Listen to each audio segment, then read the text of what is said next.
En Galicia houbo extensións moi grandes de oliveiras ata o século XVII, sobre todo para autoconsumo e como obxecto de troco. Según datos históricos y algunas referencias, parece que el conde duque de Olivares grabó cada olivo con un impuesto y la gente lo que hizo fue pues abandonarlos.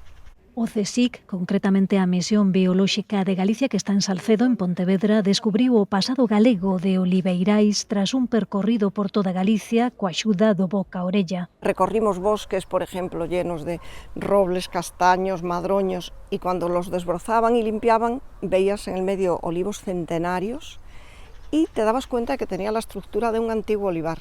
Os investigadores identificaron variedades autóctonas e únicas no mundo que ademais dan un aceite moi especial. Cuando me preguntan de fuera me dicen ¿a qué sabe? Pues sabe a Galicia, sabe pues es un aceite como muy aromático, muy vegetal, bastante suave. O obxectivo final do proxecto é que se volvan plantar oliveiras autóctonas e que sexan un medio de vida pro rural. Lo que hacemos es transferir planta de esas variedades a los viveros de aquí de Galicia para que ellos puedan venderlo a los agricultores o a los propietarios de terrenos que estén interesados, que hay muchísimos. Tenemos ahora mismo hay lista de espera de 2 años.